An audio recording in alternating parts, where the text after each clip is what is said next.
Welcome back, Math 30-1. In today's lesson, we are going to be looking at trig identities and how they could help us prove certain things and simplify certain trig equations or functions. So just as a quick review here, we have to remember Sir-Coxer-Tix, which is sine is y over r, cosine is x over r, and tan is y over x, okay? Or we could also look at it as x squared plus y squared is equal to r squared, which is the Pythagorean theorem. The other identities that we know are our reciprocal identities. So cosecant x is the same thing as 1 over sine x. Secant x is the same thing as 1 over cos x. And cotangent x is 1 over tan x. Okay, so now let's get to class example number 1. In this example here, it wants us to verify the following identities given their value. So a key thing here is verifying does not prove, okay?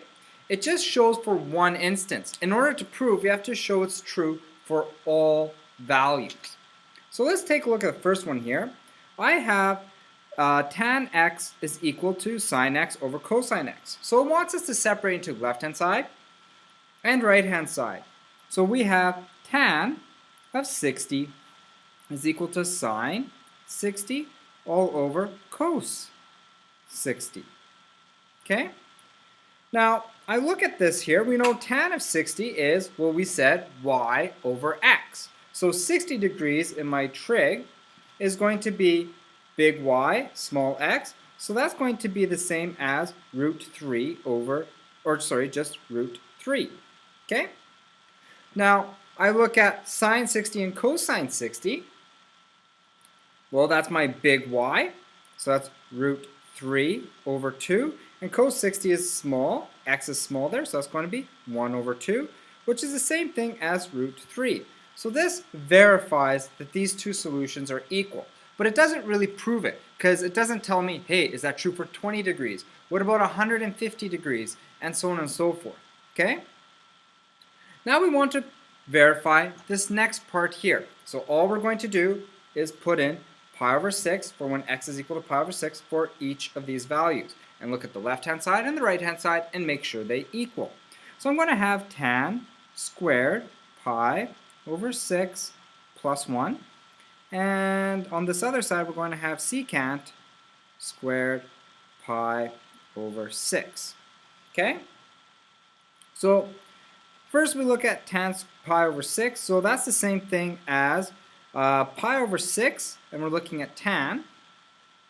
Pi over 6 is the same thing as 30 degrees. So that's the same thing as root 3 over 3. So that's going to be root 3 over 3 squared. And we want to plus 1. And now secant pi over 6, so that's the same as, remember, 30 degrees. And secant is the same thing as 1 over cos. That's squared.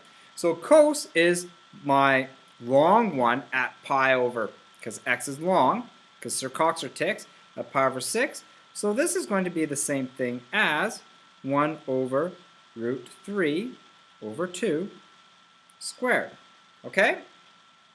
So if I square this, I'm going to get 3 over 9 plus 1, which is 1 over 3 plus 1, which is equal to 4 over 3. Okay? Now let's take a look at my other side here. I square this here, so I have 1. And I'm going to go multiplied by, because levy, samey, changey, wangey, uppy, downy. So that's going to be 2 over root 3. And now we're going to square this, which will give me the same as, because it's going to be 1 times that, 4 over 3. And I look at these, both of my answers are the same, so that verifies it as well. Okay, so now we're going to look at proving. Alright? So proving is a little bit different. So I want to prove that tan theta is equal to sine theta over cos theta. So proving here, we're going to look at the left-hand side and then the right-hand side. So we're going to look at tan theta. Okay? And on this side here, we're going to look at sine theta all over cosine theta.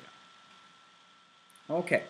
So tan theta, well, we know that's the same as y over x. So this is going to be y over x. Okay? We know sine theta is the same thing as y, because it's sur, over r. And cosine theta is the same as x over r. Now, this could be simplified a bit more. If you remember, leavey samey, changey wangey, uppy downy. So we leave the same. Changey wangey, change the sign, and uppy goes downy.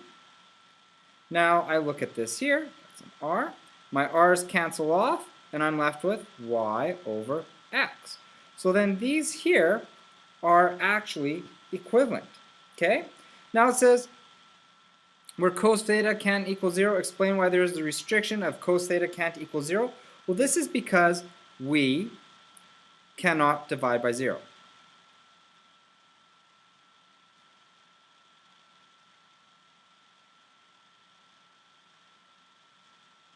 Okay? All right, let's look at class example number 3. It wants us to use trig identities to prove this identity here. So first we're going to look at my left-hand side. Okay, so I have 1 plus tan x, or 1 plus tan squared a.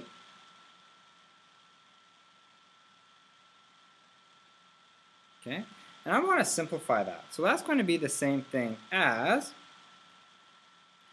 1 plus tan squared is going to be x, or sorry, y, because ticks, over x, and we want that squared, which is the same thing as 1 plus y squared over x squared. Okay? Now, to add these together, I need common denominators, so it's going to give me x squared over x squared plus y squared over x squared. Now, we have the same denominator, so I could just add my numerator. So x squared plus y squared is the same thing as, x squared plus y squared is the same thing as 1, or my resultant. So it's going to be my resultant squared all over, my radius squared all over x squared. Okay? So what is secant squared now? Well, secant squared, so now we're going to do right hand side.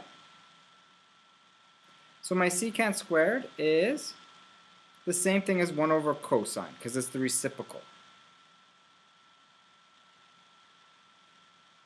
So we're going to have 1 over cos squared a. Now, cosine is, if you remember Sir Cox or ticks, is going to be x over r. So I'm going to have 1 over x divided by r, and this is squared. Now, I look at this here, this is the same as 1 times r squared over x squared, because I do my leave the same, change the range up to downy, and that's the same as r squared over x squared, and so we end up getting the same thing here. So my radius squared divided by my x squared and radius squared divided by my x squared. So these work and they prove each other. Okay? So now we're going to look at a few more identities. So we kind of looked here and we know that tan is equal to sine x divided by cosine x. We know cotangent x is just the reciprocal of tan x, so cosine x divided by sine x. These are our quotient identities. We also have our Pythagorean identities. So sine squared plus cosine squared is equal to 1. Well, let's think about that here. We're saying x squared plus y squared in the triangle is equal to 1. That is going to be true, because 1 is normally my radius. We also know that 1 plus tan squared is equal to secant squared. Another one here is 1 plus cotangent squared is equal to cosecant squared. Alright? So, let's take a look at question number 4. It says, express each as a single trigonometric ratio. Use a graphing calculator to verify. So my first one here, I want to make this a trigonometric ratio. So I'm going to start off here. In order to add these, I need common denominators. So I'm going to have sine squared x all over cos squared x plus cos squared x all over cos squared x. Okay? Now I look at this. I know we could add my numerators together because my denominators are the same. And sine squared x plus cos squared x is just equal to, from our, even if we look at our formula sheet there, is always going to be equal to 1. Okay? So we have on the top 1 all over cos squared x. Now, the cos squared x, that's a reciprocal of secant x squared. So this is the same thing as secant squared x. And that is my final solution. Let's try b now. We want sine x plus cotangent x plus cos x. So I'm first going to put this here as I'm going to separate it so it's not use our division property. So I'm going to have here sine x plus, well, that's the same as 1 over tan, or we could even say the reciprocal tan is tix, y over x, so sine over cos, but it's the reciprocal, so this is going to be cos x over sine x, and this is going to be multiplied by cos x. Okay? Now, this part here gives me cos x squared over sine x, but in order to add the sine x, I must make it the same denominator. So that's going to be, so I have to multiply this by sine x over sine x. So I'm going to end up getting sine x squared over sine x. And we're going to get plus cos squared x all over cosine x. Okay? Because remember, this gives me my cosine squared. In order to add this to this one here, I need to have common denominators. Now, once again, I look at this, I have my, my sine x squared plus cosine x squared is going to give me the same thing as 1. So that is, oh, this is over sine x, not cos x. So that's going to give me a total of 1 over sine x, which is the same thing as cosecant x is going to be my answer. Okay? All right, let's take a look at classroom example number 5. Express this in terms of sine A and cosine A and write in simplest forms. So it wants this only in sine A and cosine A. So first thing, I'm going to have to change all my tans into sine over cosine. So I'm going to have 2 sine A all over cos A. And then this is all over 1 plus, and we're going to have sine A all over cos A, and these are squared. Okay? So continue this off. I'm going to get 2 sine A all over cosine A. And then we have to divide all of that by, now this, if we square this, we square the top and square the bottoms. But in order for this to add, we need common denominators. So 1 is the same as cosine squared A all over cos squared A, cosine squared A. And then we're going to add sine squared A all over cos squared A. Okay? So when I look at this here, this top is the same as 1, right? Because cosine squared A plus sine squared A is my trigonometric identity right here. Okay? So we end up getting 2 sine A all over cos sine A all over 1 over cos sine squared A. Okay? Now this part here is the same as secant A, or else I could just multiply it by the reciprocal. So, and that's kind of true here. We had, for our beginning, 1 plus tan squared, right here, is equal to secant squared. And that's kind of what we just shown right here. 1 over cosine squared is secant squared. But I'm going to use my division. So I have 2 sine A all over cos A. And then we're going to multiply this by cos squared A all over 1. So this will cancel off with that, and I am left with go over here, 2 sine A cos sine A as my answer. Okay? All right. Second last question here. So let's look at class example number 6. Factor the following trigonometric expressions. So I just want to factor this here. So first thing I look at this, I could take out a 3. So we're going to have 3. And I'm going to get cosine to the power of 4 theta minus sine to the power of 4 theta. Okay?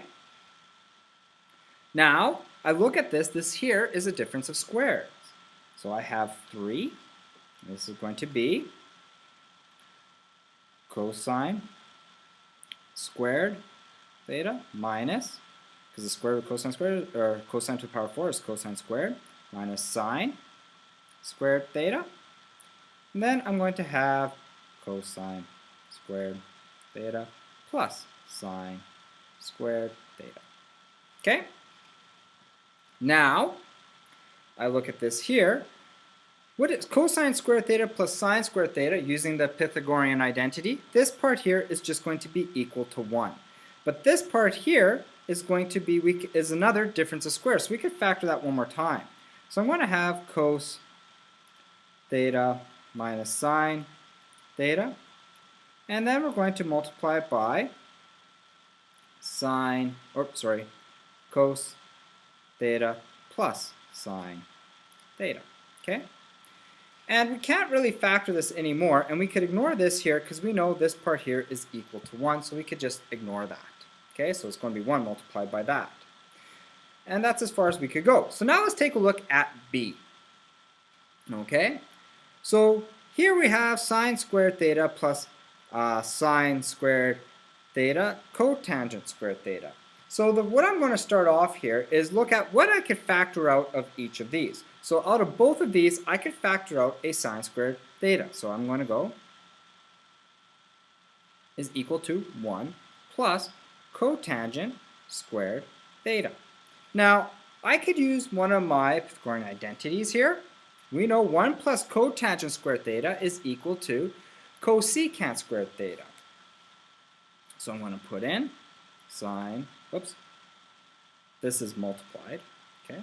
So we're going to have sine squared theta, and we want to multiply this by secant squared theta. Now, I know secant squared theta is 1 over sine squared theta, so I get sine squared theta multiplied by 1 over sine squared theta. Now, these here will cancel off, and I'm left with just 1 as my answer. Okay?